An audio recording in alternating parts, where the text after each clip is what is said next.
Mais c'est notre marais le meilleur. Tous les tétralyres vanteront les mérites de leur marais, mais la réalité est obstinée. À propos de mon système. Vous aurez probablement entendu parler de nombreuses méthodes, lu de nombreux livres sur la manière d'améliorer la santé, et en particulier la vue. Chaque méthode est bonne en soi, et a sans nul doute le droit d'exister. Mais le secret principal du succès ne se trouve pas dans les méthodes ou les livres, mais bien dans le travail que vous accomplissez ou non sur vous-même. Si vous ne vous y employez pas un minimum, il n'y aura aucun résultat.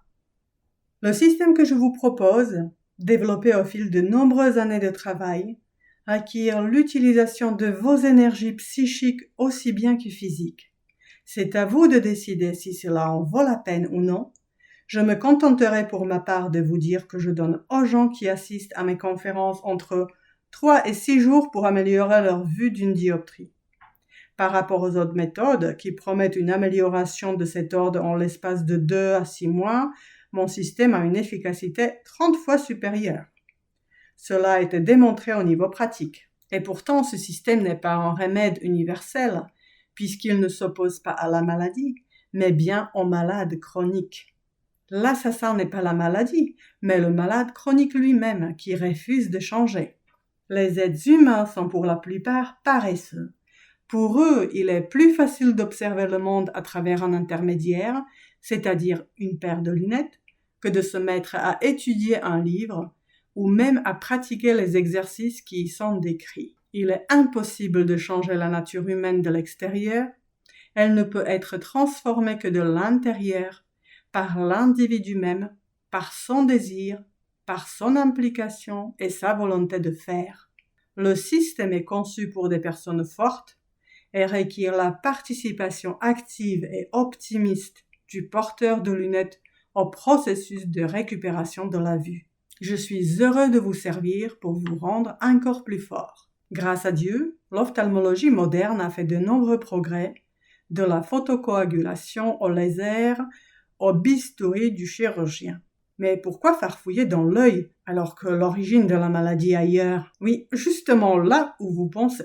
Si les raisons de la souffrance sont dans le psyché, il n'y a pas de bistouri qui tienne, n'est-ce pas? Aucune technique ne peut modifier l'âme humaine. Et si en plus le malade est passif et attend que la santé lui soit, entre guillemets, redonnée, par le biais des gouttes, traitements ou lunettes spéciales, il est condamné à attendre éternellement, car il continuera d'espérer que la prochaine fois on lui, entre guillemets, donne encore quelque chose. À ce stade, cependant, il lui sera encore plus difficile de, entre guillemets, prendre, car les réserves d'énergie de l'organisme seront consumées par la maladie. Elles s'épuiseront toujours davantage.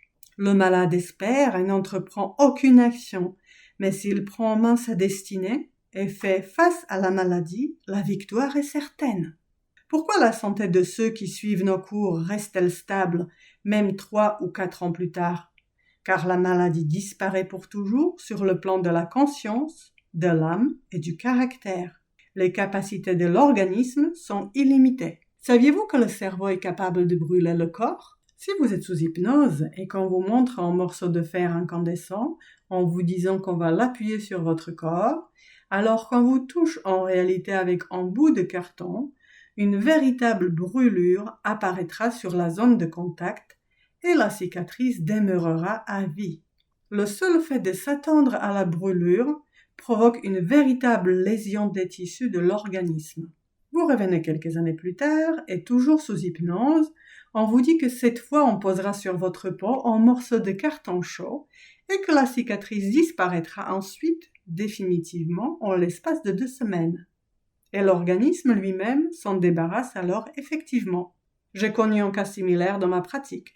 Par l'hypnose, il a été possible de faire disparaître la totalité des cicatrices qui recouvraient pourtant 60% du corps d'un patient brûlé. Sa peau est redevenue lisse. Vous avez compris? Oh, prunelle de mes yeux, pourquoi portes-tu des lunettes? Car tout le monde en porte. Bah, bah. Extrait de la Constitution d'un troupeau de moutons. Article 918, paragraphe 10.1, page 1846. Il y a 20 ans, lorsque ce système d'exercice a été créé et qu'il a donné ses premiers résultats, je me suis réjouie. Hurrah, Eureka, j'ai trouvé! Et que suis-je parvenue à obtenir au fil de ces années? Excusez du peu, sur 100 porteurs de lunettes, 100 ont cessé d'en utiliser. Et ensuite, je donnais en réalité des coups d'épée dans l'eau, car je m'élevais contre la paresse humaine. Dites-moi un peu pourquoi vous portez des lunettes. Peut-être parce qu'il n'existe pas de méthode pour recouvrer la vue? Il en existe beaucoup, une infinité. Mais on dit également la demande conditionne l'offre. Ceux qui portent des lunettes désirent se débarrasser au plus vite, sans effort et avec un succès garanti, de leur déficit visuel ou d'une quelconque autre maladie, et le médecin de son côté désire se débarrasser du patient. L'ophtalmologiste possède sa propre norme selon laquelle il doit recevoir chaque jour un certain nombre de patients, poser des diagnostics, prescrire un traitement et envoyer le patient chez l'opticien pour se faire fabriquer une paire de lunettes. Il n'a que 5 à 10 minutes à vous consacrer. Voilà le fait. Alors, vous vous rendez chez l'ophtalmologiste, mettons parce que vous êtes myope ou astigmate. Il vous examine, mesure votre acuité visuelle et établit une prescription pour des lunettes. En l'espace de 10 minutes, ses yeux cessent de vous voir et ne vous reverront plus jamais. Bien sûr, j'exagère, car si vous portez des lunettes, vous savez que votre vue empirera et que vous devrez bientôt retourner le voir.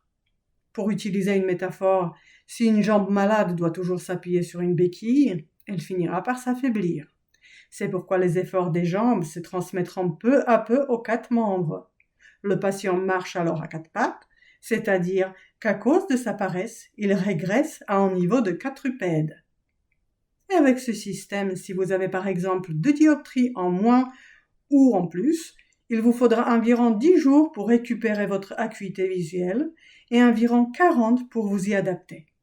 Et dans le cas où vous auriez des dioptries en moins ou en plus, il vous faudra 1 mois et demi ou 2 mois, plus le temps nécessaire d'adaptation. Les exercices doivent être pratiqués entre 3 et 5 fois par semaine durant 15 à 40 minutes. D'une manière générale, cela n'intéresse personne. Mais si vous portez des lunettes, vous investissez constamment de l'argent dans un produit. Vous êtes un bon citoyen qui soutient l'économie. Marchandises, argent, marchandises.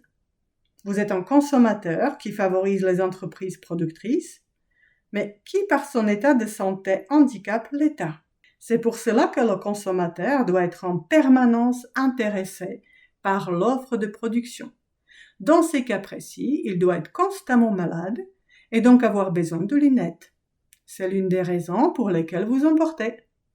Pour résoudre ce problème, l'utilisation des lunettes est la méthode la plus simple pour vous et la plus rentable pour les autres.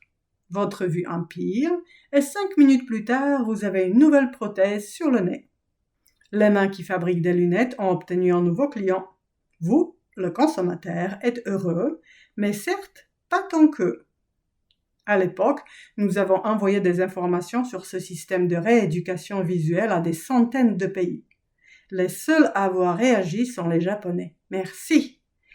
Ils nous ont envoyé une lettre de remerciement dans laquelle ils ont exprimé leur considération sur les résultats.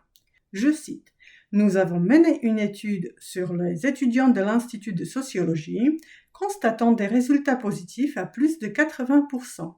Cependant, l'économie japonaise n'est pour le moment pas capable de supporter une charge de ce genre. » Fin de citation. Je ne comprenais pas ce que l'économie avait à voir là-dedans, mais l'explication venait ensuite. Je cite: « Si seulement 10% des 60 millions de Japonais souffrant de problèmes de vue cessaient de porter de lunettes, cela représenterait 6 millions de paires qui ne seraient plus vendues. Ce serait un coup dur pour l'économie, et nous pensons donc qu'il serait prématuré d'introduire cette méthode au Japon. » Fin de citation. En d'autres termes, les lois de l'économie imposent que les consommateurs soient maintenus dans cet état. Si vous guérissiez, ou Dieu vous garde, mourriez, vous n'achèteriez plus de lunettes, n'est-ce pas? Il existe tout un réseau d'organisations et de structures qui ont tout intérêt à ce que les gens se portent mal.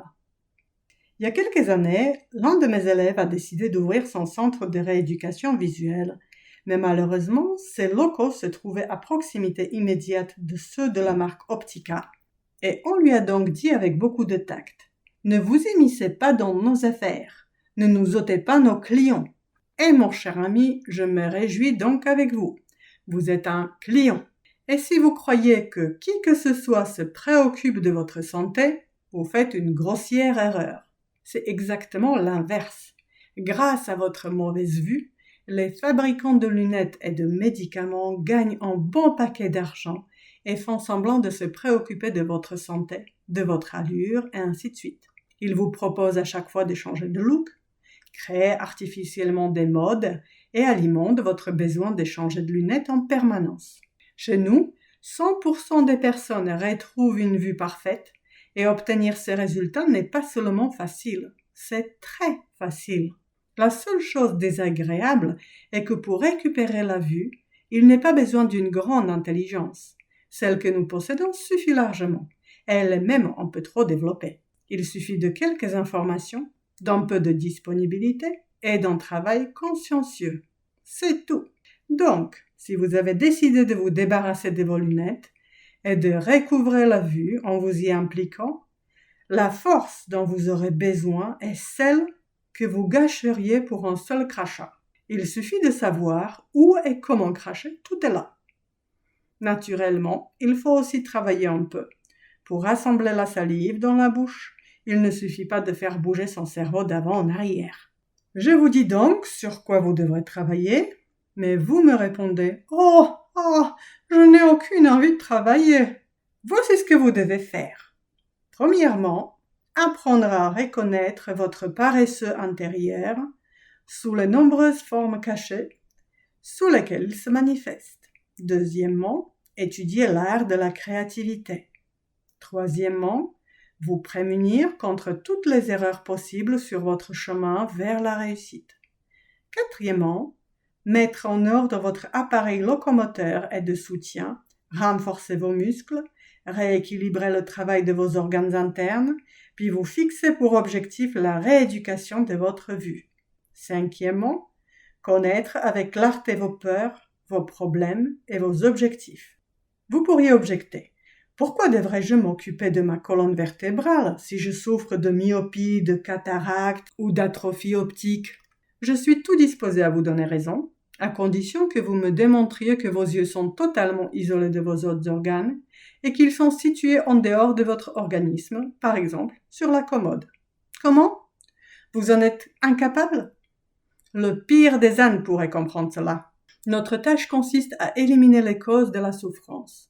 S'il s'agit d'une paire de chaussures trop petites, à quoi serviront des médicaments hors de prix? Imaginez la situation suivante. Dans la salle d'attente de l'ophtalmologiste sont assises 10 personnes. Imaginons que le diagnostic soit le même pour toutes et que le médecin prescrive à toutes plus ou moins le même traitement avec des variations minimes. Cependant, chaque personne est différente et les causes de sa maladie le sont également. Chez l'un des patients, la douleur est d'origine infectieuse. Une femme a un mari alcoolique qui fait des histoires tous les soirs. Si seulement elle pouvait ne plus le voir. La troisième est une vieille aigrie qui en a contre tout le monde. Et puis il y a un intellectuel malingre et fragile qui s'est fait pousser en plein sac à ciment de matière grise au détriment du corps. Près de lui se trouve une petite dame de 150 kilos. Son estomac, entre guillemets, lui pèse sur les yeux. Et vous voudriez me faire croire qu'ils souffrent tous de la même maladie? Il ne faut pas mettre tout le monde dans le même sac et ignorer le lien logique entre cause et symptômes présents dans chaque cas concret. Avicenne avait un tout jeune disciple très ambitieux. Un jour, on présenta un aveugle au grand guérisseur. Le maître chargea son élève de mélanger divers ingrédients et de préparer des compresses. Le disciple suivit les instructions à la lettre. Ils appliquèrent les compresses sur les yeux et le lendemain, l'aveugle avait recouvré la vue. Mais il se trouve que le voisin du grand savant était lui aussi aveugle. Poussé par ce succès, l'apprenti prépara des compresses avec les mêmes ingrédients et les appliqua sur les yeux du voisin. Le lendemain, ses yeux sortirent de leurs orbites. Cet imbécile se précipita en pleurs chez son maître. « Comment est-ce possible? J'ai fait tout ce que vous m'aviez dit la dernière fois. Pourquoi cela s'est-il produit? Profondément attristé, le maître répondit: la cécité peut avoir diverses causes. La déshydratation de l'organisme ou son humidité, la chaleur, le froid, etc. Pour 1000 aveugles, il existe 1000 causes différentes. Par mon gars, quelqu'un comme toi est tout juste bon à devenir boulanger. Prenons pour exemple une dilatation des vaisseaux sanguins accompagnée de crampes. Comment doit-on la soigner? Par des médicaments, des frictions ou même un bistouri? Et si la cause est à rechercher dans le bassin, par exemple, s'il y a quelque chose qui ne va pas dans les organes génitaux avec une stase chronique de sang, que faut-il soigner, les organes génitaux ou les intestins? Mais la stase dans ces organes ne se forme pas du jour au lendemain. Elle peut être provoquée par des processus inflammatoires, des courbures anormales de la colonne vertébrale, un surménage nerveux, du stress, etc. Alors, faut-il soigner le système nerveux? Oui, mais le stress a lui aussi ses causes, comme par exemple des différends familiaux, au travail, etc. Son mari la trompe et chez la femme, le stress déclenche une réaction en chaîne dont le résultat est l'apparition de varices. Que faire? Souvent, les femmes répondent en chœur: changez de mari, soyez gentils, mesdames, c'est un homme qui vous parle. Il faut également se demander pourquoi son mari la trompe. Peut-être parce qu'elle sent le lapin? Non, je ne veux pas dire qu'elle prend des bains d'aiguilles de pain.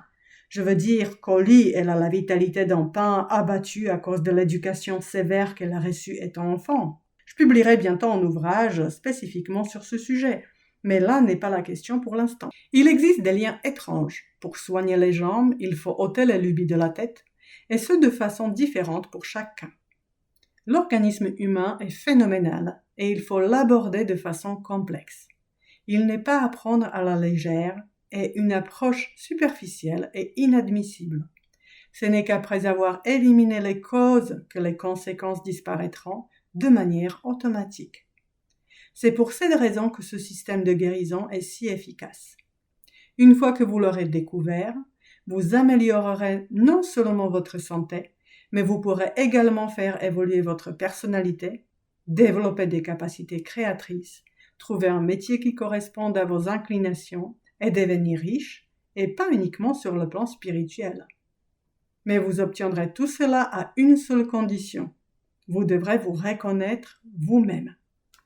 Lorsque nous nous reconnaissons nous-mêmes, nous reconnaissons Dieu. Il n'y a rien de fantastique à cela, c'est la réalité, et les exemples sont infinis. Je vous en donne un. Un jour, au cours de l'un de mes séminaires, une femme âgée, qui n'en pouvait plus de supporter mes radotages, se leva d'un coup et se mit à brailler en disant qu'elle n'était pas venue pour améliorer sa situation financière ou son aspect physique.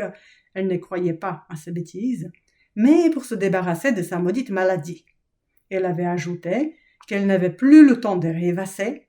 Solitude, nostalgie, aucun mari ni enfant, une retraite de misère, sa vie était désormais derrière elle. Son seul espoir était d'attendre la fin. Il ne restait en effet plus qu'à sortir les mouchoirs, en entendant ces mots tragiques, émouvants et dans le même temps pleins de fierté. Et je faillis alors hurler: « Vieille idiote, si au lieu de te plaindre, tu faisais fonctionner ton cerveau !» Et d'ailleurs, elle a fait fonctionner par la suite. Et comment? 8 ans sont passés depuis, et cette femme semble aujourd'hui avoir à peine 40 ans. Elle s'est mariée, mais là n'est pas notre sujet. Elle a réalisé ses rêves secrets cachés dans le livre aux 7 sceaux. Elle a ouvert 2 écoles gratuites pour les enfants surdoués, dans lesquelles travaillent des pédagogues hautement qualifiés. Et où a-t-elle trouvé l'argent pour faire cela? Dans sa commode, bien évidemment. Comment une vieille de 72 ans complètement décrépite et ramollie a-t-elle pu se transformer en femme énergique, douée pour les affaires et belle à regarder? Je me contenterai de vous dire que c'est l'une de mes élèves, l'une des nombreuses personnes qui dans leur vie ont atteint des objectifs et des possibilités qu'elles n'auraient jamais osé imaginer. Cependant, elles sont toutes parties de quelque chose de fondamental. Elles ont lutté contre leur paresseux intérieur et ont obtenu la victoire. Nous parlerons plus loin de ce paresseux. Les nombres que vous allez maintenant lire susciteront certainement en vous des doutes, car rien de ce genre ne peut exister. Et je le verrai avec votre regard. Mais qui puis-je si les résultats sont constants, à savoir 100 guérisons sur 100 patients affligés de nombreuses pathologies oculaires? N'est-ce pas là la principale preuve de l'efficacité de la méthode? Ce sont ces résultats pratiques qui ont aidé cette méthode à occuper la première place au niveau mondial. Je souhaite de tout cœur à mes collègues d'obtenir des résultats similaires. Je pourrais vous dire, que signifierait un médicament qui agirait contre toutes les maladies? Quelle absurdité! Oui, vous avez raison, par nature, la panacée n'existe pas. Mais le secret principal à la base de la méthode est l'attitude du malade, le rapport qu'il entretient avec lui-même et avec la vue. Si au traitement prescrit par le médecin, vous ajoutez également ces rapports, alors vos efforts contre la maladie se rejoignent et le succès est garanti. Dans la longue liste des maladies ophtalmiques, choisissons-en quelques-unes très répandues, parmi lesquelles également certaines considérées comme incurables par la médecine conventionnelle, pour lesquelles nous sommes parvenus à obtenir une rééducation à 100% de la vue. Atrophie optique, myopie, astigmatisme, cataracte, on obtient de bons résultats même avec un cristallin artificiel, daltonisme, glaucome, etc.